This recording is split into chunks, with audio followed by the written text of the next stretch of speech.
For centuries we didn't know. Well, now we know. Chemists know what makes water freeze and flow. Chemists know why fireflies can glow. Our chemists know Avogadro, order 10 to 23. The moles never bothered me anyway. Welcome to Chemists Know, the show where chemists share their knowledge to show the general public just how fun chemistry really is. I'm Lauren Mason. And I'm Jordan Greer, and we're filling in for Dr. Mullins on today's episode. Boy, do we have an experiment for you today. To go more in depth on this situation, we will send you to the chemist in the lab, Chelsea and Haley.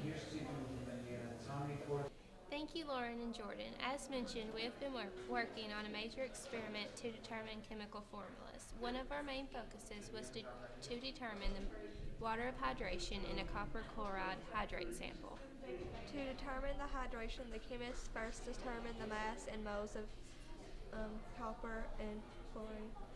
From the reaction of these two elements to retrieve the mass and the moles, the empirical formula of the copper chloride compound should be calculated. Okay.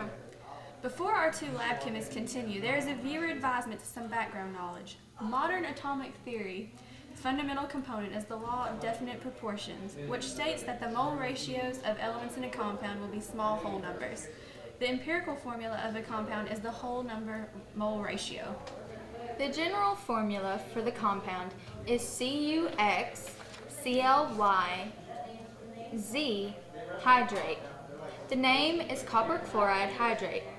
In the experiment today, the identity of the value of Z will be revealed by measuring the mass before and after heated. Here is an example problem to help you understand what we are talking about and how to reach the answer we are looking for. A piece of iron weighing 85.65 grams was burned in air. The mass of the iron oxide produced was 118.37 grams. In part A, you have to calculate moles of iron in the original sample. 85.65 grams of iron divided by 55.85 grams of the molar mass of iron to get 1.534 moles of iron.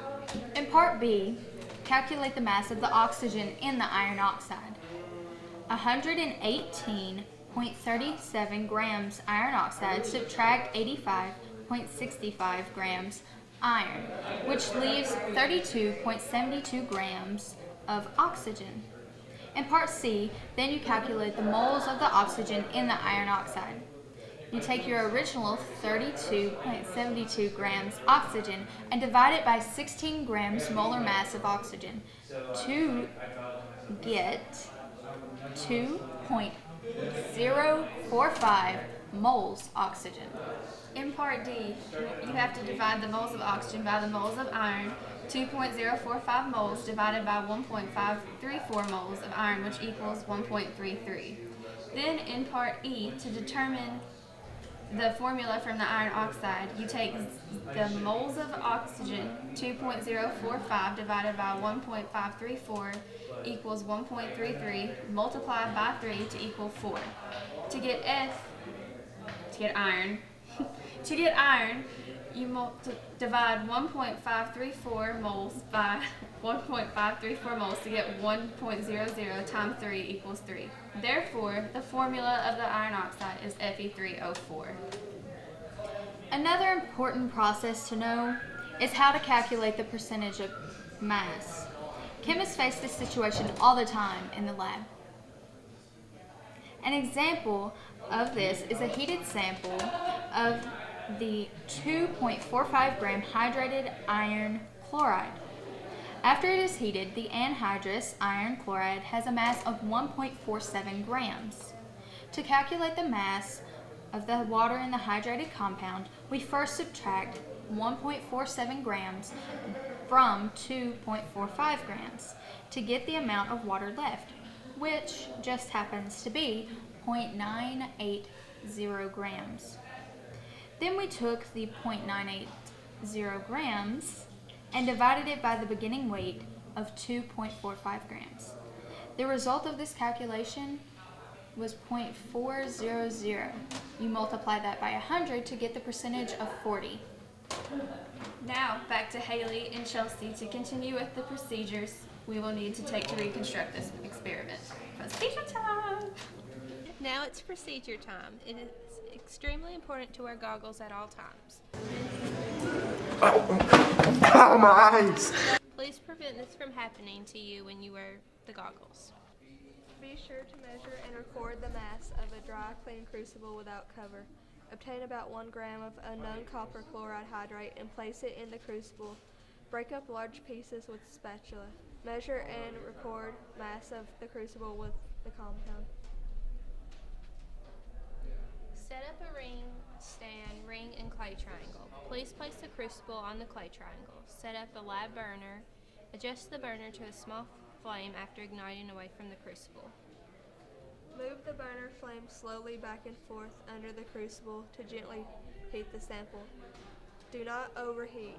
Note, the color changed from bluish green to brownish as water of hydration is driven out of crystals. When the sample has turned brown, gently heat 2 more minutes. Remove and turn off the burner. Cover the crucible and allow the sample to cool for 10 minutes. After the time has passed, remove the crucible cover and inspect sample. If there are any blue-green crystals, reheat the sample until they turn brown. Measure and record the mass of the cool crucible of copper chloride sample.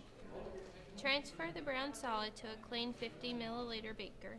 Rinse out the crucible with 2 8 milliliters of distilled water and pour water into the 50 milliliter beaker. Gently swirl to dissolve the solid. The solution will be green. Measure about 20 centimeters of aluminum wire, coil wire, and place in the beaker of solution so that it is completely immersed in the copper chloride solution. Note, the reaction produces a gas. Elemental copper is forming. The reaction will take about 30 minutes. When the reaction is done and the solution will be colorless, most of the elemental copper will be on the aluminum wire. And add 5 drops of HCl to dissolve any insoluble aluminum. Salt in the mixture, which should make solution clear.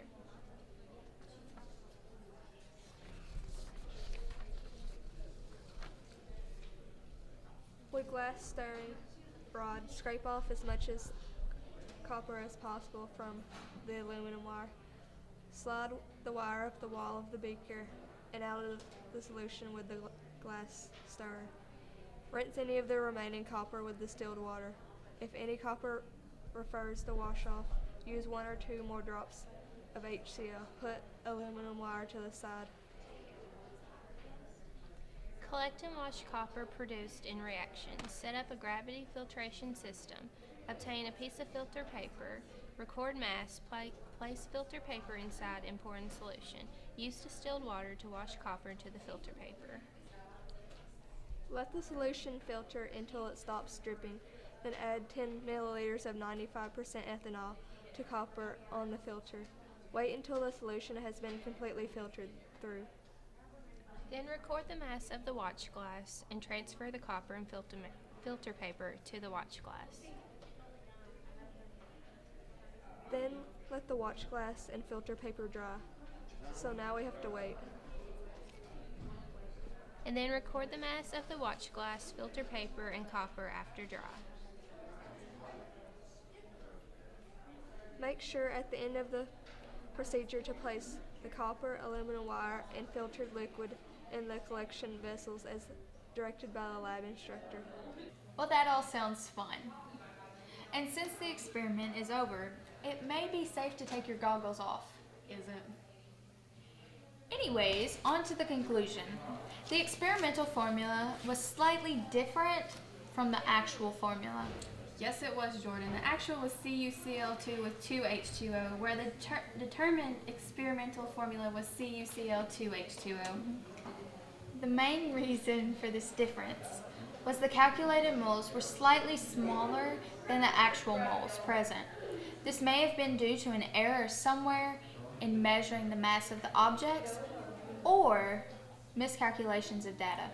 Also, the aluminum may not have been completely dissolved in the solution, which may result in the calculations of moles present in the experiment being off. Join us. Who left the gas on? I don't know. I wasn't the last one in here. We've got to get out of here. Guys, what's going on? Is that guy smoking? What are you doing? Thank you for tuning into the show today. Sorry, but we gotta go. And that's all that chemists know. My computer! Chemists know, chemists know.